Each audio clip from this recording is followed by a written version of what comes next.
எல்லா புகழும் இறைவனுக்கே. அஸ்ஸலாமு அலைக்கும் வரஹ்மத்துல்லாஹி வபரகாத்துஹு. ஈஸி குக்கிங் காரைக்காலோட வியூவர்ஸ் எல்லாருமே நல்லா இருக்கீங்கன்னு நினைக்கிறேன். அல்ஹம்துலில்லாஹ். இந்த புனிதமான ரமலானுடைய மாதத்தில் எங்களையுமே உங்களுடைய வேல்யூபிளான துவாவில் ஞாபகம் வச்சுக்கோங்க. இன்றைக்கி நம்ம ரொம்ப நாளுக்கு அப்புறம் ஒரு vlog ஷேர் பண்ணலாம் அப்படின்னு சொல்லிட்டு ஷேர் பண்ணியிருக்கேன். ப்ரிப்ரேஷன் வீடியோ தான். என்னடா ஃபஸ்ட்டு நோம்பே முடிஞ்சிருச்சு, இப்போ தான் ப்ரிப்ரேஷன் வீடியோவான்னு கேட்காதீங்க. நான் ஷாப்பிங், க்ளீனிங் இந்த மாதிரி எந்த ஒரு விஷயமுமே இந்த வீடியோவில் நான் ஷேர் பண்ணல. ஜஸ்ட் ரமலானுக்கு முதல் நாள் ஈவினிங்லேருந்து சஹர் ப்ரிப்ரேஷன் வரைக்கும் என்ன பண்ணேன் அப்படிங்கிறத ஒரு சின்ன சின்ன கிளிம்ஸஸாக எடுத்து தான் இங்கே ஒரு vlog-ஆ நான் ஷேர் பண்ணியிருக்கேன். வாங்க இப்போ நம்ம வீடியோக்குள்ளே போகலாம். இந்த வீடியோ நான் ஸ்டார்ட் பண்ணும்போது அரவுண்ட் 5:30 அந்த மாதிரி டைம் இருக்கும். ஸோ இப்போ தான் பார்த்திங்கன்னா நாங்கள் டீ போட்டு குடிக்க போகிறோம். இன்னுமே மஹரிப்க்கு பாங்கு சொல்லலை. ஸோ வாங்க சட்டுன்னு ஒரு சூப்பரான ஸ்ட்ராங்கான டீயை போட்டுடலாம். யூஸ்வலாக ப்ரிப்ரேஷன் வீடியோவில் ஷாப்பிங் வீடியோ, க்ளீனிங் வீடியோன்னு இருக்கும். பட் இது எல்லாமே நான் ஆல்ரெடி முடிச்சிட்டேன். ஸோ எதுவுமே நான் வீடியோ ஷூட் பண்ணல. ஸோ இப்போ ஜஸ்ட் ஒரு ப்ரிப்ரேஷன் வீடியோவாக முதல் நாள் ஈவினிங்லேருந்து நடக்கிறத போடலான்னா ஒரு ஐடியா இந்த வீடியோ நான் எடுக்க ஆரம்பித்தேன். ஸோ ஒரு சில மளிகை சாமான்லாம் முடிஞ்சிருச்சு. ஷாப்பிங் பண்ணுறதோட பண்ணிட்டு வந்தாச்சு. இப்போ தான் நான் அதெல்லாம் ரீஸ்டாக் பண்ணுறேன். அண்ட் ஆப்வியஸ்லி டீ இல்லாமல் எப்படி, நோம்பில் மெயினாக நம்மளுக்கு டீ தான் இருக்கணும். டீ காஃபி இல்லாமல் இருக்க முடியாது. ஸோ இப்போ டீயும் போட போகிறோம் இல்லையா. ஸோ அதனால் ஃபஸ்ட்டு டீ தூள் ரீஸ்டாக் பண்ணியாச்சு. பாலுமே இன்னொரு சைடு பார்த்திங்கன்னா கொதிச்சிருச்சு. இப்போ ஸ்ட்ராங்காக ஒரு டீயை போட்டு குடிச்சிட்டு அடுத்தடுத்த வேலைகளை வரிசலாக பார்த்துடலாம்.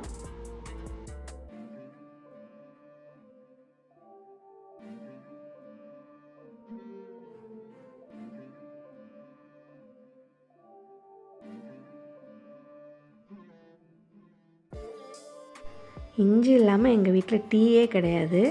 எப்போ டீ போட்டாலும் இஞ்சி மஸ்ட் இருக்கணும். ஸோ இஞ்சி டீ தான்.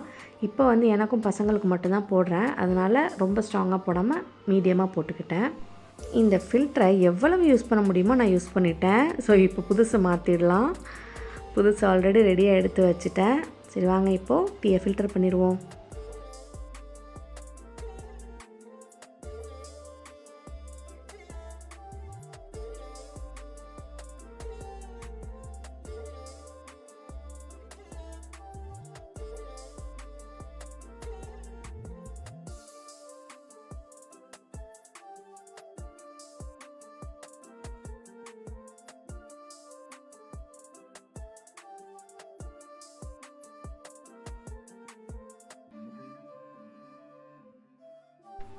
டீ போட்டு ஹாலுக்கு எடுத்து வந்துட்டேன்.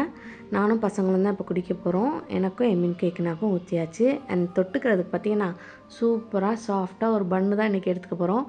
டீயோட பன் காம்போ நான் சொல்லவா வேணும், எல்லாருக்குமே பிடிச்ச ஒரு காம்போ தான். ஸோ இன்றைக்கி ஸ்நாக்ஸ்க்கு பன் தான் சாப்பிட போகிறோம். நல்லா சாஃப்டாக ஃப்ரெஷ்ஷாக இருந்துச்சு. ஸோ சாப்பிட்டு முடித்தோம். மஹரிப்க்கு பாங்கு சொல்லிட்டாங்க. எமீன் இன்றைக்கி வீட்டில் தொழுதுனால அவரே தொழுவ வைக்கிறேன்டாரு. ஸோ இன்றைக்கி அவர் தான் தொழுவ வைக்கிறாரு. அந்த வீடியோ தான் நீங்கள் இங்கே பார்த்துட்ருக்கீங்க.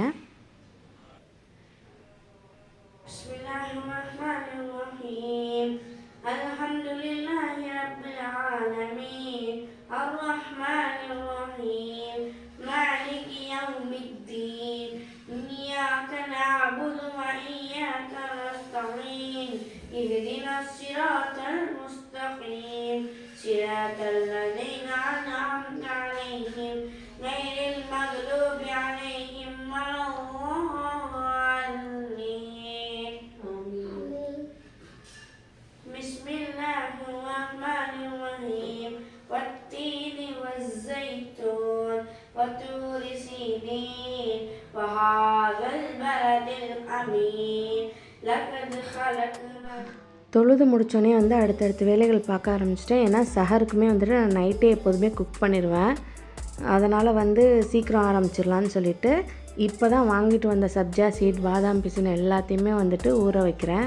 ஸோ ஃபஸ்ட்டு சப்ஜா சீடில் சில நேரங்களில் ஏதாவது டஸ்ட்டு அந்த மாதிரி இருக்குது. அதனால் அதை பார்த்துட்டு அதுக்கப்புறமா ஊற வைக்கலான்னு சொல்லிவிட்டு இப்போ தான் எல்லாத்தையுமே பிளேட்க்கு ட்ரான்ஸ்ஃபர் பண்ணிகிட்ருக்கேன்.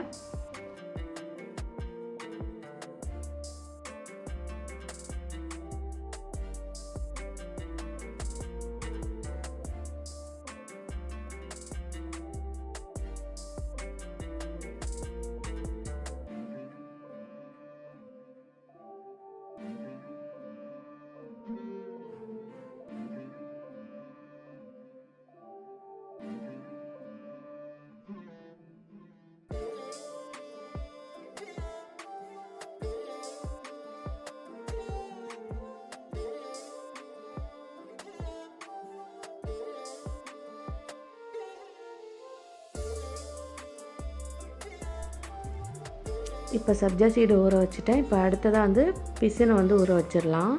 எப்போதுமே ஃபஸ்ட்டு வாஷ் பண்ணிவிட்டு தான் அதுக்கப்புறம் வந்துட்டு நான் ஊற வைப்பேன். இப்போவுமே சரி, நான் வீடியோவில் காட்டல, பட் ஆனால் வாஷ் பண்ணிவிட்டு அதுக்கப்புறமா தான் வந்துட்டு ஊற வைக்கிறேன்.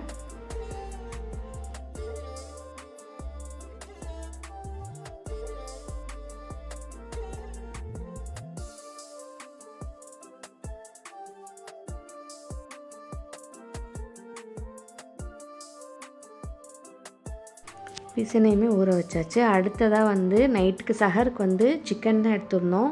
ஸோ அதை தான் வந்துட்டு இப்போ க்ளீன் பண்ண போகிறேன். இருங்க க்ளீன் பண்ணுற வீடியோ நான் ஃபுல்லாலாம் காட்டல.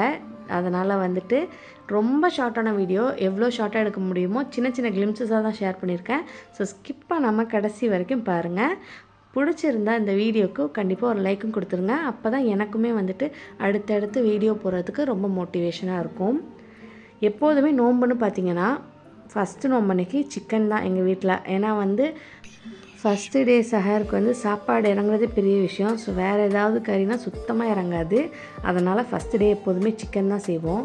இன்றைக்கி வந்து கோழியானை வச்சு ரைஸு அதுதான் பண்ணிக்கலாம் அப்படின்ற பிளானில் இருக்கேன். ஸோ அதை க்ளீன் பண்ணி வச்சோன்னே நான் டின்னருக்கு ப்ரிப்பேர் பண்ண ஆரம்பிச்சிட்டேன். இன்றைக்கி வந்து டின்னருக்கு வந்துட்டு சப்பாத்தி தான் போட போகிறேன். நான் வந்து ஆயில் பட்டர் இந்த மாதிரி எதுவுமே சேர்க்க மாட்டேன். ரெகுலராக வந்துட்டு நார்மலாக சால்ட் சேர்த்துட்டு கொஞ்சம் மிதமான சூட்டில் உள்ள தண்ணியில் வந்துட்டு பிணைஞ்சிருவேன் மாவு. ஸோ இப்படி தான் நான் எப்போதுமே செய்வேன். சாஃப்டாகவுமே இருக்கும்.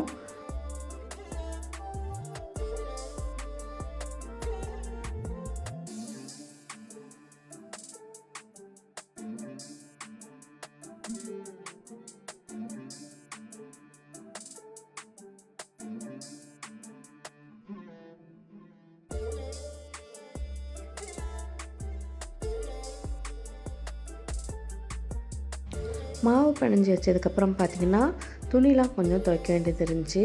யூஸ்வலாக வந்துட்டு நான் இதெல்லாம் வந்து ஈவினிங் தான் பார்ப்பேன். ஈவினிங் தான் நான் கொஞ்சம் ஃப்ரீயாக இருக்க மாதிரி இருக்கும் டைம். ஸோ அந்த டைமில் தான் இந்த வேலையெல்லாம் பார்ப்பேன். பசங்களுக்கு எக்ஸாம் இருக்க டைம் மட்டும் இதெல்லாமே மார்னிங்கே முடிச்சிடுவேன். ஏன்னா ஈவினிங் படித்து கொடுக்க தான் டைம் சரியாக இருக்கும். இப்போ ஃப்ரீ தான் அப்படிங்கிறனால இப்போ தான் வந்துட்டு நான் துணிலாம் துவைக்க போடுறேன்.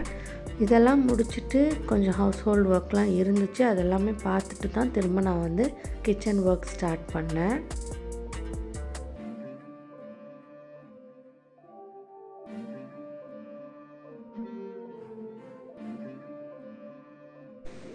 அந்த வேலையெல்லாம் முடிச்சதுக்கப்புறம் பார்த்திங்கன்னா நைட்டு கோழியானத்துக்கும் அதுக்கப்புறம் டின்னருக்கு சைட் டிஷ் ரெடி பண்ணுறதுக்காகவும் ஆனியன் வெஜிடபிள்ஸ் எல்லாமே வந்துட்டு நான் கட் பண்ணி ரெடி பண்ணிட்டேன்.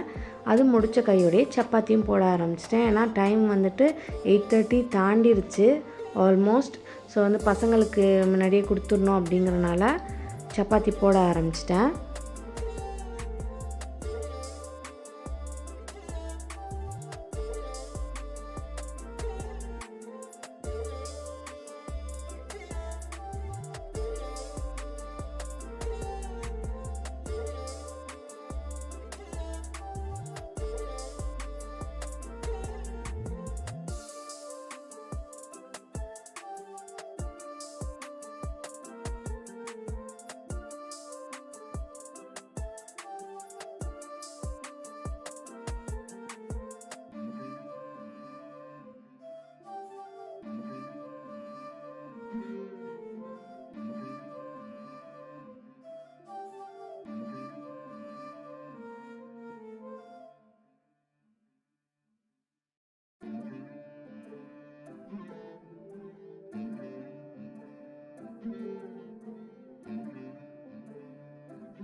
டின்னர் ரெடி ஆகிடுச்சு.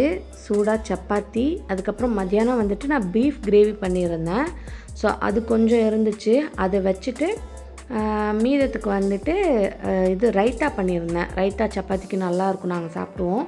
ஸோ அதுவுமே கொஞ்சம் வச்சுட்டேன். ஸோ இது கொஞ்சம் அது கொஞ்சம் ரெண்டுமே வச்சு பசங்களுக்கு டின்னரை கொடுத்து வேலையை முடித்தாச்சு. அவங்களுக்கு டின்னர் கொடுத்த உடனே வந்துட்டு பார்த்திங்கன்னா சஹருக்குள்ள வேலையெல்லாம் ஸ்டார்ட் பண்ணிட்டேன். நான் வெறும் தண்ணி மட்டும்தான் போட்டு மாவு பிசைஞ்சேன்னு சொன்னேன் இல்லையா, பாருங்கள் நல்லாவே சாஃப்டாக இருக்குது, ஈஸியாக பிக்கிற மாதிரி தான் இருக்குது. நான் வந்து சஹர் சாப்பாடு எல்லாமே செஞ்சு முடிச்சுட்டு நான் டின்னர் சாப்பிட உட்காரும் போதே வந்துட்டு ஆல்மோஸ்ட் 10:30 தாண்டிருச்சு. ஸோ சஹருக்கு வந்துட்டு ப்ளெயின் ரைஸ் தான், அதுக்கப்புறம் வந்துட்டு கோழியானம் அண்ட் கூடவே வந்துட்டு கொஞ்சம் தயிர் வீட்லேயே உரைச்சிடலாம் அப்படின்னு சொல்லிட்டு ஊற்றி வச்சுருக்கேன் இப்போ தான். ஏன்னா வந்துட்டு மற்ற நாள் கூட பரவாயில்ல, பட் சஹரில் வந்து எக்ஸ்ட்ராவாக கொஞ்சம் நம்ம ரைஸ் எடுத்துக்கிறோன்னா அதுக்கு மெயின் ரீசனே இந்த தயிராக தான் இருக்கும். அண்ட் இதோட இந்த vlog முடியுது. இதுக்கப்புறம் அடுத்த நாள் மார்னிங் என்ன நடந்துச்சு, இஃப்தாருக்கு என்னென்ன ப்ரிப்பேர் பண்ணேன் அப்படிங்கிறத அடுத்த vlogலையும், இஃப்தார் ஷார்ட்ஸ் லாஸ்ட் இயர் மாதிரி நான் ரெகுலராக போஸ்ட் பண்ணலான்னு இருக்கேன். ஸோ உங்களுக்கு அதில் இன்ட்ரெஸ்டட் இருந்துச்சுன்னா எனக்கு கமெண்ட்டில் சொல்லுங்கள். இன்றைக்கான இஃப்தார் மெனு, அதாவது ஃபஸ்ட் டே இஃப்தார் மெனு வந்துட்டு நான் செகண்ட் டே நெக்ஸ்ட் டே நாளைக்கு தான் வந்து நான் போஸ்ட் பண்ணுவேன் இன்ஷா அல்லாஹ். Stay connected. திரும்ப இன்னொரு வீடியோவில் சந்திக்கலாம். until then take care.